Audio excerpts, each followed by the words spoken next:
근데 이제 라이엇 게임즈 본사에서 모니터링을 하는 이제 대륙, 북미, 남미, 유럽, 오세아니아 하고 한국이 따로 있더라고요. 킹에 계셨을 때 김택진 NC 대표님도 한번 만나시지 않았어요? 네, 퇴사를 하고 만났고요. 그 택진님, 택진님.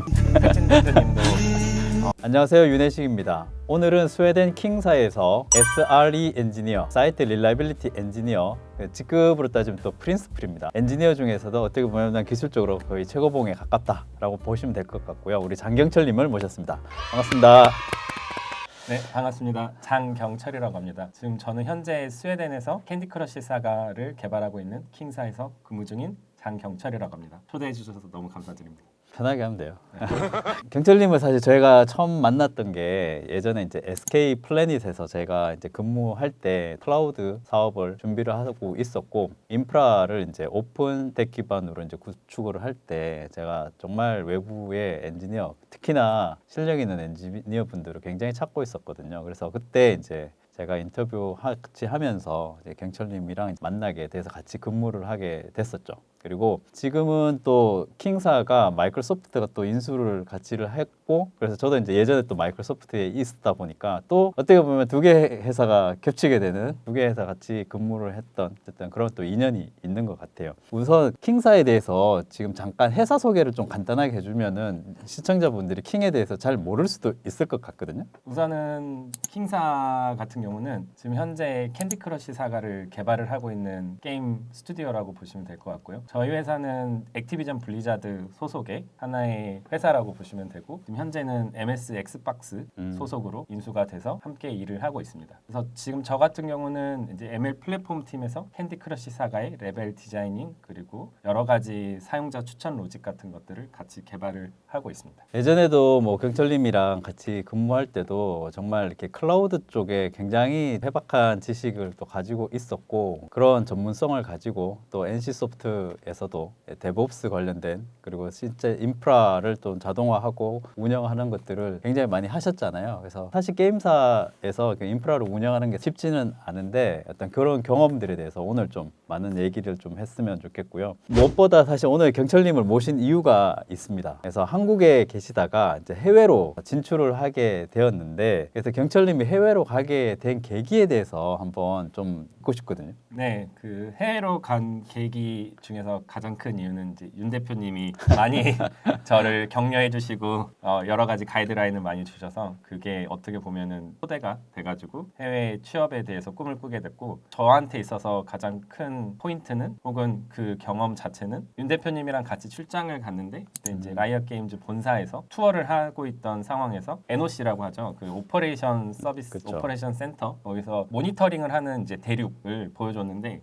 그때 특이하게도 북미, 그다음에 남미, 그다음에 유럽, 그리고 아시아, 오세아니아 하고 한국이 따로 있더라고요. 한국을 하나의 국가가 아니고 하나의 대륙급으로 게임 회사들은 보고 있구나. 그러면서 우리나라의 게임 시장이 정말로 해외에서도 인정해주는 그러한 큰 마켓이구나. 그러면은 나는 해외 취업을 하고 싶은데 게임 회사로 가서 경험을 쌓으면은 해외 취업에 좀 더 수월하게 경험을 익히고 그리고 그 안에서도 인정을 받으면서 갈 수 있겠다. 임팩트라고 해야 될까요? 그거를 받았고요. 그거를 바탕으로 NC소프트에 가서 그때 NC소프트 같은 경우는 모바일 게임 서비스를 준비를 하고 있던 단계였고 여러분이 흔히 아시는 뭐 리니지 M, 리니지 RK 제가 깊게 관여했던 프로야구 H2 같은 모바일 서비스를 크게 준비를 하고 있었던 상황이었고요. 그래서 그때 모바일 특히나 게임 서비스에 관심을 가지고 그리고 모바일 그 게임 서비스에 대한 도메인 지식을 최대한 많이 습득을 하려고 했었고 사실 그때 쌓였던 경험들이 지금의 이제 킹사에 지금 현재 이제 스웨덴에 근무하기 위해서 여러 가지 그런 기반이 됐던 경험이 되었던 것 같습니다. 사실 그 경험이 있어서 뭐 해외 취업을 할 때도 많은 도움을 제가 받았고요. 그리고 하면서도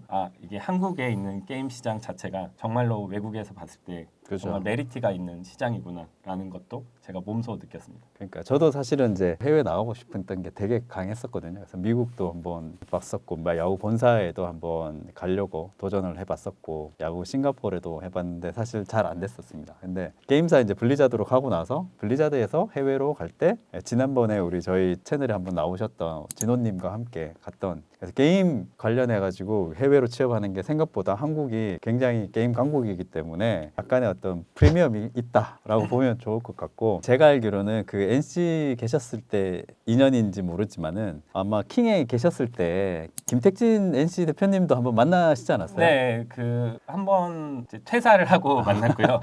그 택진님, 택진님. 택진 대표님도 되게 응원한다. 그리고 해외 게임사는 어떤 식으로 서비스를 운영을 하고 실제로 인프라스트럭처 같은 것들은 어떤 식으로 관리를 하는지에 대해서도 뭐 제가 모든 거를 다 알려드릴 수는 없었지만 그래도 이게 어떻게 NC랑 달랐고 그리고 문화적으로 어떤 식으로 해외 특히나 이제 캔디 크러쉬 사가 같은 경우는 전 세계 유저를 대상으로 하고 있기 때문에 어떤 식으로 이런 인프라스트럭처를 안정적으로 가져가고 그에 대한 사용자 피드백을 어떤 식으로 우리가 개선을 하면서 게임 자체를 서스테이너블하게 만들 수 있는지에 대해서 여러 이야기를 나눈 적이 있습니다. 보통 그 캔디 크러쉬 사가 같은 경우에 지금 한 달 동접이 2억 5천만 명. 네, 맞나요? MAU 그죠? 기준으로 예. 네, 2.5억 명이고요. 2억 5천만 명 정도 되는 그 게임을 유지를 하려면 게임 개발도 잘해야 되지만 사실 인프라 설계랑 운영이 굉장히 잘 돼야 되잖아요. 그걸 하려면은 그 굉장히 많은 또 노하우가 있어야 그런 시스템들을 운영을 할 건데 그런 어떤 해외 취업을 할 때 국내 그 NC 소프트나 이런 엔지니어로 일했던 경험들이 굉장히 어떤 도움이 좀 많이 됐는지가 궁금하네요. 사실은 이제 한국에서는 NC에 대한 경험밖에 없어서 다른 게임사는 어떻게 되는지 모르겠지만 이게 우리나라 게임사 특히나 게임 개발사 같은 경우는 그런 프로젝트가 되게 많이 일어나요. 그러니까 뭐 게임 개발도 되지만 그 게임 런칭을 위한 여러 프로젝트들이 함께 진행이 되면서 상당히 많은 경험을 한 번에 가져갈 수가 있어요. 근데 그 말은 뭐 당연히 할 일도 너무 많다는 빡세다. 얘기고 근데 그러면서 네. 저 같은 경우는 사실은 게임에서 도메인 지식을 익히기 위해서 NC를 갔던 거기 때문에 2년 혹은 3년 동안 제가 NC에서 경험했던 게 너무 많은 도움이 됐고 그러니까 뭐 리니지 M부터 프로야구 H2까지 그런 다양한 프로젝트에 참여를 하면서 이거를 어떤 식으로 딜리버리를 인프라를 해야 되고 그리고 어떤 식으로 그런 서비스 안정성을 높여야 되고 뭐 예를 들면 모니터링이라던가 로그라던가 이런 것들은 어떻게 수집해서 어떻게 적재한 다음에 어떤 식으로 이거를 가공해서 보여줘야 되는지 이런 것들에 대한 노하우를 많이 쌓게 됐고요. 특히나 이제 우리나라 이제 게임사 같은 경우는 MMORPG 혹은 뭐 KMMORPG 그렇죠. 형태로 많이 진행이 개발이 되고 그리고 그 데이터가 되게 무거워요. 실제로 뭐 캔디 크러쉬처럼 캐주얼류 게임보다는 훨씬 데이터 사이즈도 크고 트래픽 자체는 뭐 어떻게 보면은 캔디 크러쉬가 더 많을 수는 있는데 한 명의 유저에서 발생하는 그런 로그 혹은 그렇죠. 비헤이비어를 다 담아야 되기 때문에 빅데이터에 대한 데이터 엔지니어링 이런 것들은 어떤 식으로 우리가 실시간으로 받아야 되고 그거를 데이터베이스에서 어떤 식으로 우리가 처리해야 되고 그게 꼭 데이터베이스여야 되는지 혹은 뭐 캐시여야 되는지 혹은 어떤 스토리지여야 되는지 이런 것들도 수많은 고민을 할 수밖에 없더라고요. 그게 이제 어떻게 보면은 제가 갖고 있는 뭐 노하우 그리고 면접 때 어필했던 부분이었고요. 특히나 이제 캔디 크러쉬처럼 뭐 퍼즐 뭐 혹은 캐주얼 게임 같은 경우는 그러니까 사용자는 많지만 데이터 자체는 그렇게 크지 않기 때문에 또 이런 경험을 갖고 있는 엔지니어가 분명히 필요했고 그게 큰 작용을 했던 것 같습니다. 그런 것 같아요. 저도 예전에 와우를 운영을 할 때 보면 대륙의 길드 같은 조직으로 이렇게 같이 커뮤니티처럼 네. 움직이잖아요. 그러면은 이제 던전을 들어간다거나 뭐 예를 들어 특정 뭐 패치가 나왔을 때 사람들이 어디에 몰려 있는지에 따르면 그러면 한 장소에 모여 있는 사람들이 뭐 한 200~300명이다. 뭐 공성전처럼 만약 그런 일들이 벌어지게 되면 그 데이터 자기가 갖고 있는 아이템들 그리고 거기에서 뭐 체력이 소모되는 그런 모든 데이터들이 사실은 로그로 다 떨어지니까 이게 그걸 다 받는 것 자체가 되게 어렵더라고요. 그래서 그 양도 되게 많고 그걸 분석을 또 해야 다음 패치 때는 이걸 좀 더 게임이 원활하게 돌아가기 위해서 적용을 시키는 게 필요한데 사실 그래서 기존의 어떤 게임들이랑 그런 경험들이 아마 굉장히 많이 도움이 되셨을 것 같긴 하네요. 맞습니다.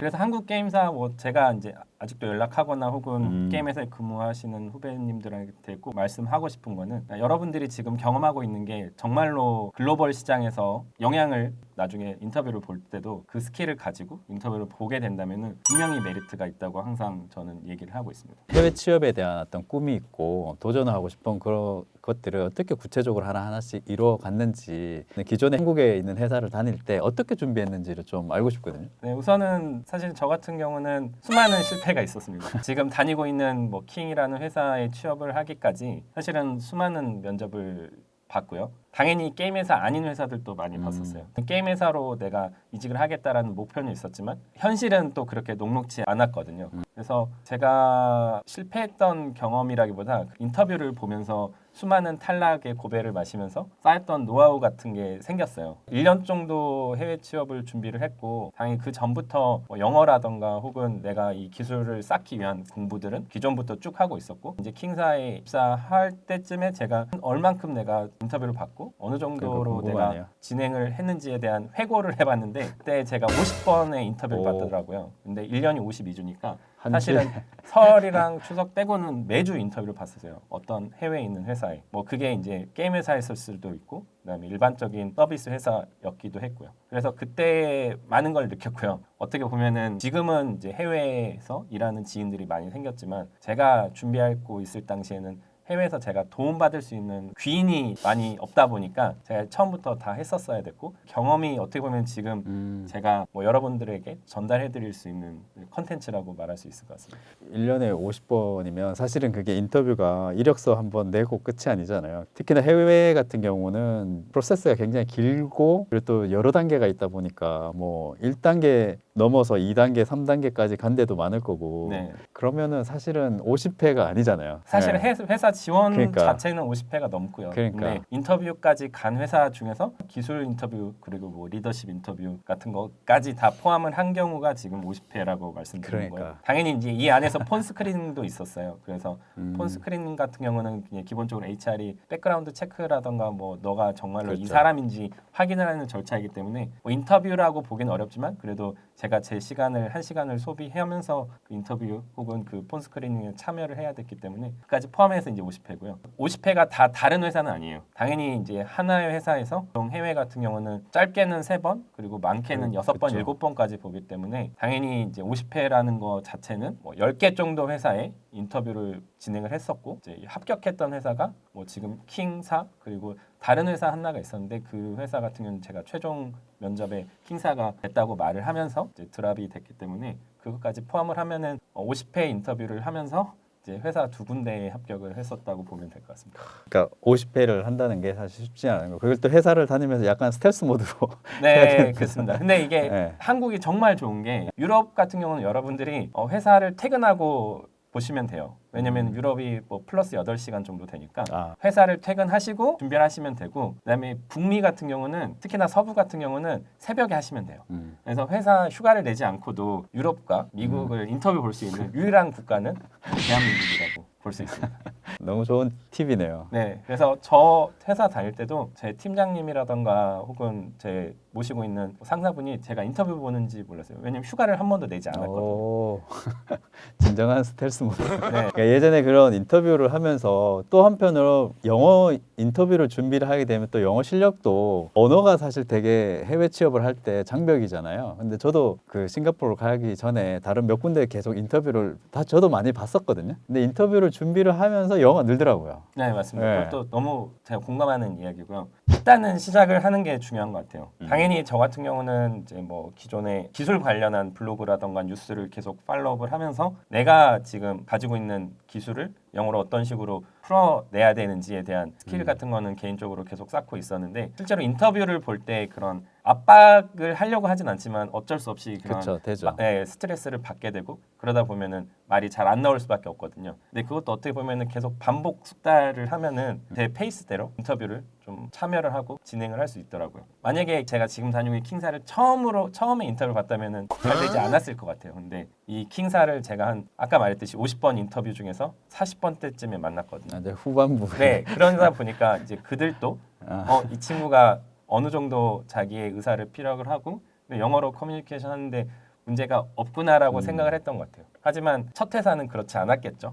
혹은 두 번째 인터뷰 봤을 때는 그렇지 않았으니까 제가 되지 않았었던 것 같고 여러분들한테 또 하나 드리고 싶은 팁은 일단 시작을 하시고 인터뷰를 함으로써 우리가 배우는 것들이 있거든요. 그래서 그때 자기가 분명히 그거에 대한 회고라던가 그리고 어떻게 내가 다음 인터뷰를 또 준비해야 될지에 대해서 또 계속 고민을 하는 시간을 갖는 게 더 중요한 것 같습니다. 그래서 인터뷰 준비를 저도 해보면 영어 이게 또 즉석에서 실시간으로 해야 되는 거잖아요. 그러다 보니까 저도 예전에 이력서 같은 경우를 거의 외웠던 것 같아요. 한 4장 정도 예상 질문과 답변을 영어로 써놓고 그걸 그냥 A4 한 4-5장을 그냥 달달달달 외워서 준비를 했고 대충 그래도 어느 정도 감은 있다 보니까 한 2-3번 인터뷰를 보면 사람들이 하는 질문들이 약간 패턴이라고 해야 되나? 비슷한 질문들 너 왜 지원했는지부터 시작을 해서 여기 오고 싶은 이유가 뭔지 뭐 그런 몇 가지 있잖아요. 그 전에 회사에서 뭐 했는지 그러면서 조금씩 그 인터뷰 스킬도 좀 늘어났던 것 같기는 생각이 좀 드네요. 네, 실제로 저도 그랬고요. 그리고 외국계 혹은 실제로 해외에 있는 회사 인터뷰 볼 때는 당연히 답변도 잘하는 게 중요한데 질문도 잘하는 것도 매우 중요하거든요. 근데 그런 부분도 인터뷰를 함으로써 이 회사에서 나한테 이런 질문을 했을 때 내가 답변했던 거를 오히려 반대로 네. 물어볼 수도 있었고 그랬을 때 그게 어떻게 보면 실무자 레벨에서 같은 팀원이 뭐 예를 들면 프로젝트에 대한 디스커션을 하는 듯하게 분위기가 형성이 되면은 제가 봤을 땐 그게 약간 베스트 시나리오 같습니다.